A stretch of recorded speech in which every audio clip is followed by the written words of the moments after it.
So, good day mga paps. For today's video, mag-unbox tayo ng motorcycle battery para sa ating Honda Wave 100. So, nabili ko lang to sa online mga paps. So, medyo mura lang siya pero maganda naman yung mga reviews.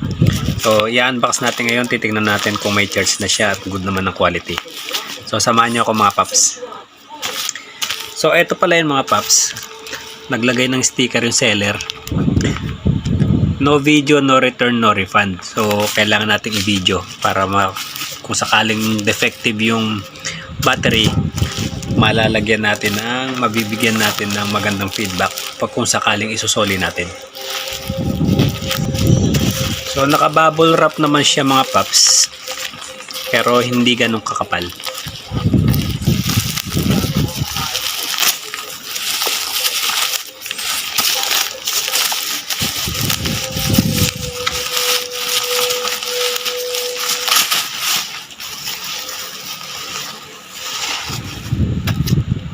So, ito siya mga paps, yung 12N4L BS.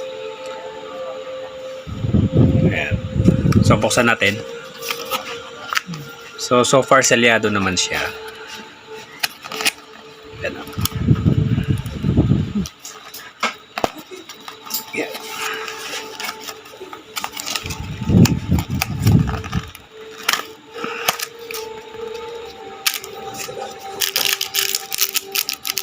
So, ito yung accessories niya mga paps.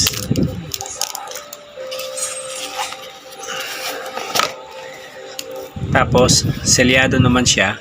Ayan. So, ngayon bubuksan natin. Ititest natin kung meron siyang, kung naka-charge siya.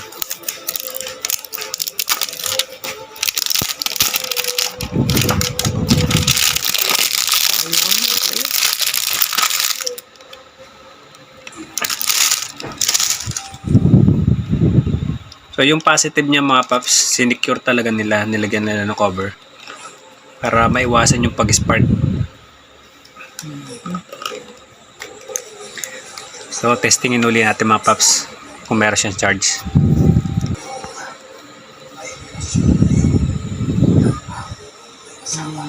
So, ito yung reading niya mga paps. So, good yung reading niya, 13.3. Ayan. So, mate-testing muna natin to sa mga susunod na araw mga paps. Pero so far, okay naman yung battery na na-receive natin. Kung maganda pala ang performance nito mga paps, ilalagay ko na lang yung link sa video kung saan ko to nabili sa online. So, that's all for today's video mga paps. Maraming salamat.